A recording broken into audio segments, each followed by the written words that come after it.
We met in high school. I was taking classes in the Health Academy at Crystal River High School, and Scotty was a student there. We met through Roger Thompson.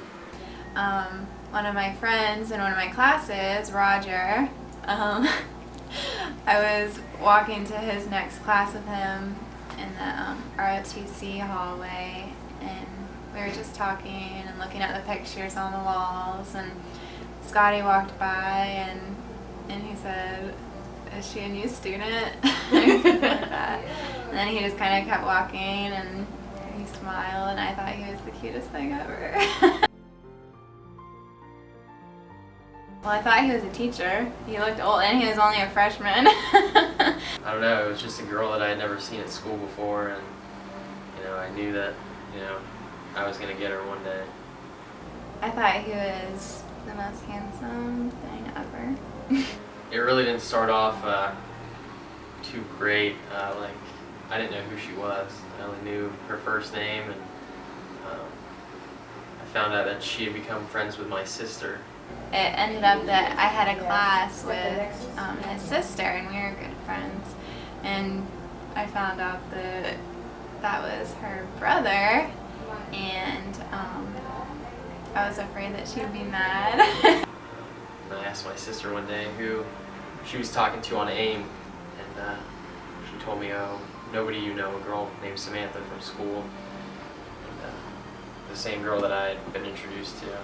So I got on my sister's screen name, stole her password, and got Samantha's screen name and started talking to her on AIM. So we kind of talked on the phone and on the internet and stuff, and the rest is history. The whole preparing thing, it wasn't as bad as we thought it was going to be until the day came where I had to get on the plane and fly away. While I was over there was probably the hardest. She was going through nursing school, and I was on night missions, which meant while I was on mission, she was sleeping, and while she was awake at school, I was sleeping. So talking and everything like that got kind of difficult, staying up for at least 48 hours just to talk to her before she went to school. But it was tough. The transition coming home was different. Just coming back to a slow-paced place, but got right back into it, and had a good vacation as soon as I came home. So that really set the tone to come home. I was looking forward to just getting home, seeing her, spending time with my family, and just appreciating everything that I had, just because I had lived in not such great circumstances for a year. It was really hard. Oh, that's gonna make me cry.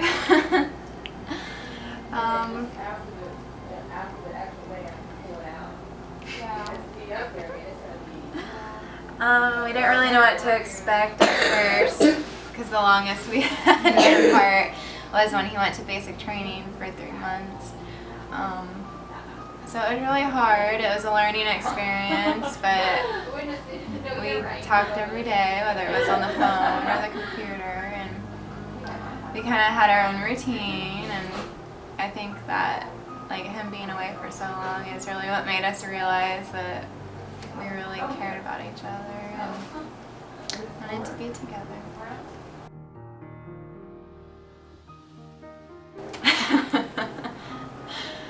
Our first kiss was at Crystal River High School in the next to the football field, next to the bleachers. We were actually at school, sitting out in the bleachers looking over the football field. And I had, I don't know, some food from Wendy's or something like that, and I had some French fries, and I was eating French fries. And we were eating lunch together, and she had French fries in her mouth. And I'll never forget, I put a French fry in my mouth, and that's when he goes to kiss me. And I didn't realize it, and I just leaned over and kissed her. So I always tease him. He wanted to kiss me with French fries in my mouth. And that was, we joke about it all the time, that our first kiss was with French fries in her mouth. And that was our first kiss. It wasn't really set up. I woke up that morning and I just got on the computer, checked my bank account, and I was like, going today. And it was just kind of a spur of the moment thing. I went, picked it up, stopped at Justin's work, showed him the ring, he got excited, went home. We were at my house, and it was unexpected, but I knew it was what I wanted. We both knew it was what we wanted, so I knew it would come eventually. But I didn't think he would do it at that time. I always told him to wait till I was done with school, and I was like a few weeks. It was a few weeks before graduation, so I really wasn't expecting it at all yet. Talked to her little brother and her mom, and then her dad came home, and that's when I started getting nervous. And we were just sitting on my couch at my parents' house, and we were alone, and we were watching TV, and he's like, how would you like to trade in your old ring for a new one? We were watching a movie on TV. It was Dr. Quinn. It was a TV show, actually. Two of the main characters were getting married in the movie, so I just thought it was a perfect time. I had given her a promise ring 2 or 3 years ago, and I asked her if she wanted to trade it in, and she just kind of gave me this really confused look. And I was like, what are you talking about?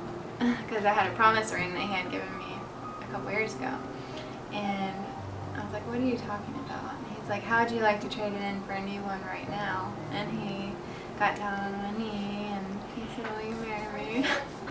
I asked her if she wanted to trade it in right now, and I got down and asked her if she would spend the rest of her life with me. I said, are you serious? And he's like, so is that a yes?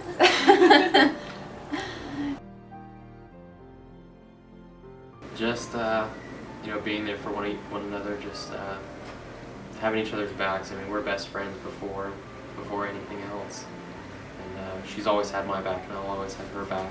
I see us making a home together and having kids eventually. We want like 5, so we're gonna be busy. But I see us having a big house on a farm somewhere, having a bunch of kids running around. But a very happy life and a very God-centered life. There's a lot. I'd have to say when he came home from overseas, I went to go pick him up at the base he was at in Georgia, and that was just the most incredible feeling ever. We hadn't seen each other for 6 months that time, and then we came home and we went to Illinois for Christmas together. That was our first Christmas together. And we went on a trip to Gatlinburg after that, and we went skiing, and we just had a really good time. And I think that was one of my favorite memories. Probably when I came back from overseas, going up to Tennessee, and we were only going to go skiing for the morning session, and that was like from 8 to 5, which is a long day. And we got to 5 o'clock, and we kind of looked at each other, and we were like, "You tired?" Yeah. And, like, "You want to stay?" And we stayed until like 9 or 10 o'clock that night. So we just skied all day and enjoyed each other's company, and enjoyed watching each other fall, and it was just nice. That was a good.